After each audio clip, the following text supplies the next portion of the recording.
What's going on, everybody? My name is Aiden, and welcome back to another video. Ladies and gentlemen, today we had a game against the Golden State Warriors, and unfortunately, once again, we saw the 6-7 Bulls as the Bulls went on a 6-game losing streak as we lost last game, and now we are on a 7-game losing streak as we lose to the Golden State Warriors. This one, I mean, I feel like I've said this every single game. This one definitely felt like the worst game of our season. It felt like we lost in every department. Obviously, we don't have enough to compete with any team at this point, whether it's injuries or whether it's heart or whatever the case may be. We don't have enough of it. We don't have enough fight. We are gutless. We've been gutless for a while. This team feels like it's taking every step in the wrong direction imaginable. And yeah, we also don't have the players. Like we are injured, or pretty much our entire team feels like it's injured. So that's not an excuse, to be fair, because you look at the Warriors and they didn't have Steph Curry, they didn't have Draymond Green in this game. I mean, they barely had players in of their own right. So to lose in this magnitude is horrific. Again, if put it this way, if this was the first loss of if this was maybe 3 losses ago, I would be screaming my absolute lungs out. But the fact that we are now on a 7-game losing streak and this one was the worst of the season, I don't feel like screaming. I actually kind of feel like laughing because it's kind of laughing through the pain sort of situation. And it's gotten to the point where I feel like I'm going to be saying the same thing. So I'm going to try and do something different when it comes to the video. For example, I've got the hat backwards now. I did it in a live stream recently. You know what? I kind of liked it. Maybe I'm part of the cool kids now. I changed my LED lights to blue. If you guys don't know what a code blue is, it's basically when the heart of an individual has stopped, or usually when it's a person that stopped breathing. And I kind of think I use the code blue to symbolize that this Bulls team's heart has stopped. It is no longer beating. It is no longer beating, and it's waiting for a lifeline. It's waiting for medical attention. And this Bulls team, wherever you can find it, needs to find that medical attention. It's desperation time now, ladies and gentlemen. But how desperate are we? Because apparently, according to Billy Donovan, we are not talented enough to play desperate. So where is our desperation? I can clearly tell it's not there. And maybe these players are using that sort of quote as an excuse to not try very hard. And you know what? The best part about this game, the actual moment where I thought we played well in this game, came in the third quarter. And it was when guys like Javon Carter and Dalen Terry and all of our energy guys actually full court pressed the Golden State Warriors. It only happened for about a minute or two, but the Bulls ended up going on a 14-0 run in that quarter. But most importantly, they got some steals. They played some defense. They put pressure on ball handlers. And the Warriors turned the ball over a lot in this game. They put the pressure on the ball handlers, and we got some steals and we were able to get some easy shots in transition. Josh Giddey hit a couple of threes from that. Javon Carter got a nice transition layup from that after he stole the ball. And I thought to myself, well, it's an absolute shame that that sequence only lasted a couple of minutes. That defensive sequence. Offensively, again, defense for offense. Play good defense, you get good offense. That's just kind of how the cookie crumbles, right? But at the end of the day, we only saw that for a couple of minutes, and we got it to single digits, and then now we're talking about a 123-91 loss. So clearly it didn't last very long. So it shows there is signs of life. There is signs of life. Even though we're not breathing, maybe there's a little bit of movement in there for the Bulls. But where we sit right now, this is the worst loss of the season, and it is on a magnitude of levels that we probably didn't see at the beginning of this losing streak. That's how bad this has become. But we are waiting, guys. We are waiting for that desperation. We are waiting for that lifeline. And the more games that go by, the more likely we won't see it, which absolutely hurts in every department. So a couple of reasons why we lost this game. Starters, I'm looking at the assist numbers again, ladies and gentlemen. I want to look at these assist numbers because we only had 24 assists in this game, which is an upgrade over the last game, but still not good enough. I mean, we got out assisted by the Golden State Warriors without Steph Curry. but Golden State always seem to, in my opinion at least, have a unique form of basketball where the ball movement is going to be a top priority for them. They may miss shots, they may make shots. They're not the greatest offensive team in the world without Steph Curry in the lineup, but they always try to find a way to move the ball. They've got playmakers on their team. Jimmy Butler is one of them who did play today and absolutely destroyed us in every single way. It shows how much he loves the Chicago Bulls, doesn't it? But regardless, we got destroyed in every area. And what hurts the most is that ever since I've seen the Golden State Warriors, once they traded Andrew Bogut away, they've never been a team that prioritizes big men or a team that you could say is bigger than another team. 9 times out of 10, the Golden State Warriors are going to be the smaller team in this situation. And today, they were a smaller team than the Chicago Bulls were. They played smaller. They didn't even have their defensive anchor in the team as well. So explain to me how that small team with no defensive anchor in there today out-rebounded the Chicago Bulls in the magnitude that they did. Rebounding-wise, we had 38 rebounds. They had 51. So what is that? A 13 rebounding difference, if my math serves me correctly, which most times it doesn't. So around a 13 rebounding disadvantage for the Chicago Bulls against a team that is not a great rebounding team at all. A team that is always small, always plays small, always has played small. Even when you question why they never go big, they still don't change it. It's almost like we're talking about Billy Donovan out over here. He loves his small ball as well. So explain to me why this small team out-rebounded us, out-hustled us, outworked us. So you can't just tell me it's a talent issue. I think this team, I'm starting to believe this team isn't talented. I really, really am. But from my perspective, at least, you don't get to a 5-game winning streak and you don't beat the teams that we beat at the beginning of the season if there isn't some talent there that you took advantage of.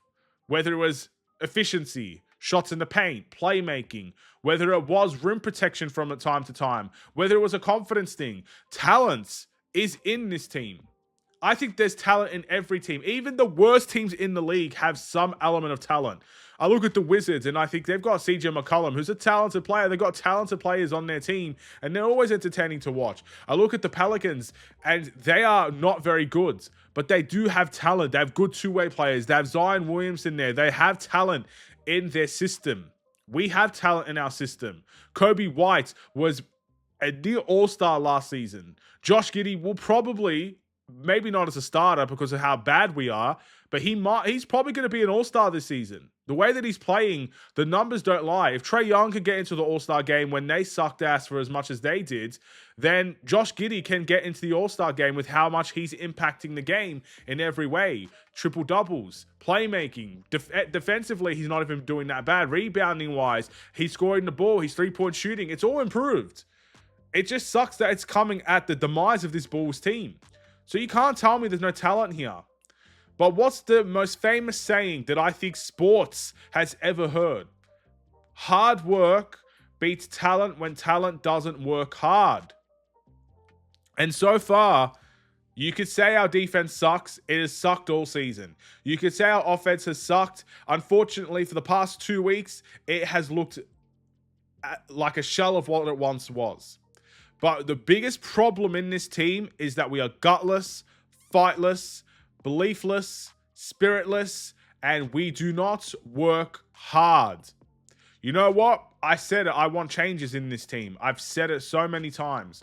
I would take the team of Dalen Terry and Javon Carter and Josh Giddey, and I think Patrick Williams was in there. I think he came in afterwards and the Warriors went on a run. But, I would take Bazelis, I'm pretty sure was in there. I'd take a team that would full court press for more than 2 minutes in a game and apply pressure to the ball handlers and make them second guess every decision that they were trying to do. I'd rather that team over the talented team, over the team that has potential, over the team that, example, Vucevic. I think is the best example of this. Vucevic is a talented player, a talented guy that could do everything on the basketball court offensively. But when Vucevic is off his game, or when Vucevic is out of it, no disrespect, but sometimes he just literally abandons his ability to work hard. Look where it gets us. I'd rather have Lachlan Aldridge in there that will work hard. I'd rather have Zach Collins in there that would work hard. They're not as talented, but when situations like this are in our face, when we are getting beat down in every way, that's who I'd rather have on the court at that time. I'd rather have a Dalen Terry on the court who's not probably the future of the Chicago Bulls. He probably won't even be here next season, but he brings energy and effort into a team that doesn't have it. Javon Carter, a bench player, for some is a garbage time player. I'd rather have that player in the game in a situation like this who's going to apply pressure and work hard and show what it's like to work hard in a team that doesn't have it. That team that doesn't want it like that. I'd rather those players. Give me those players. And I'd lose every game, but at least I'd know we'd go down fighting. I look at today's game. Yes, no, not a lot of players there. Injured to the moon and back. But there's no fight. And I don't care what these Bulls fans, not the fans, my apologies, what these Bulls players are saying. I've heard a lot of things saying that these things are fixable. Kobe White said that. These issues are fixable. Well, with all due respect, we've been asking for weeks to fix it. So instead of talking about it, why don't you actually fix it? With all due respect. Don't tell me these problems are fixable. Don't tell me that. I don't want to hear that. Don't give me that glimmer of hope just so you can smack it right in my face. You know? And I love Kobe White. Kobe White is my favorite player in the NBA, by the way. I should let that know. I love everything about him. I love the way that he plays. I love the effort that he brings. I love the story behind him. It's actually a dream of mine to probably go and meet Kobe White, you know? That's how it is. When I found out he was in Melbourne a couple of months ago, I was distraught because I missed my chance. You know what I mean? I love everything about the way that Kobe White handles the game of basketball, but that quote is ridiculous. You cannot say that to me and expect me to just all of a sudden forgive all the past mistakes that we just saw. If you're going to say these problems are fixable, it's time to take action because you just said that and produced one of the worst games of the season. So it doesn't look like it's fixable to me. So fix it. If it's fixable, fix it. But don't tell me these things. And guys like Josh Giddey saying that there's still belief in the team. Really? Are you sure about that? You might want to tell the other 15 guys on the team that. Because the way that I see it, it looks like there's only a select few within the game that believes in a team that doesn't have belief. And whether it's not belief in the coaching staff, belief in the style of play, belief in the system, belief in the players around them, it could be a loads of things they don't believe in. But the fact of the matter is, this team has no belief. They're spiritless and they're gutless. If they had belief, those two situations and those two words would never come out of my mouth.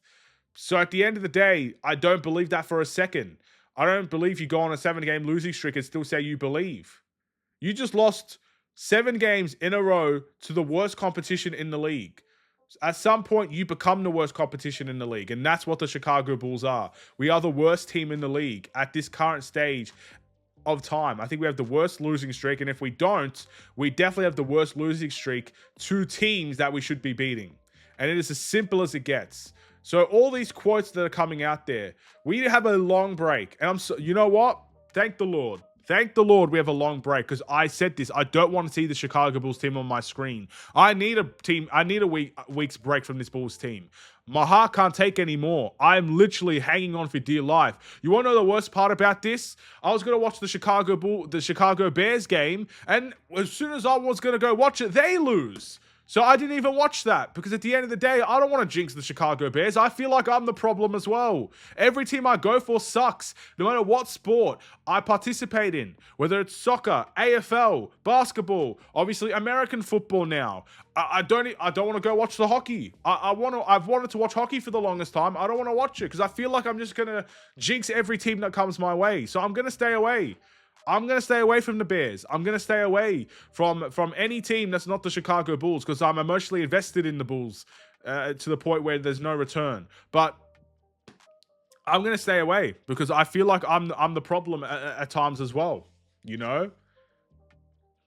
That's how I feel. And this team makes me feel that way. So once again, I could say it with comfortability. Shame on the Chicago Bulls. My player of the game in a monstrosity performance will probably go to... oh my goodness. No one played well. No one. No, not a single person played well, bro. I'm looking at the stats and they're all just crap, man. They're crap. I mean, Josh Giddey had the best stat line, but they're just... It's crap. Anyway, I tried new things. Hat backwards, code blue microphone. Maybe let me know what color you want to see my microphone next video. You know what? Maybe I should move my hat to the side here. We could go full 1980s gangsters over here. You know?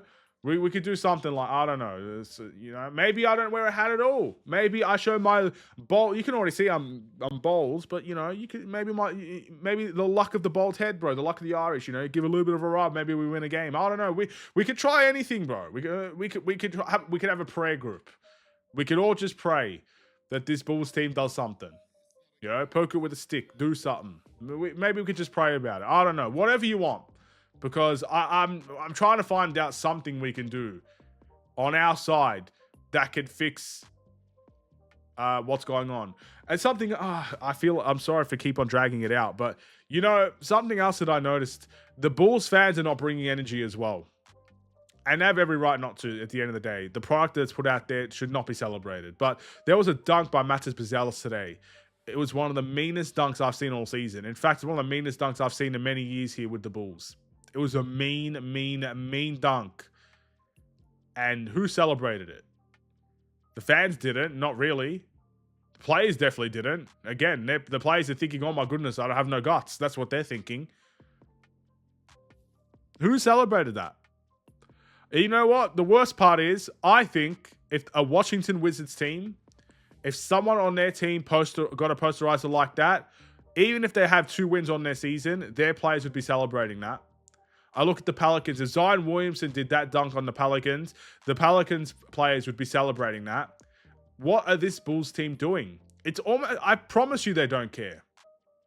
I'm not saying everybody, but I promise you there are a lot of players on this team that do not care and just want their paycheck for next season.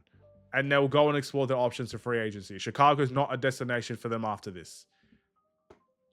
Because we're not playing like a team that has a whole bunch of players invested in it. So there you go.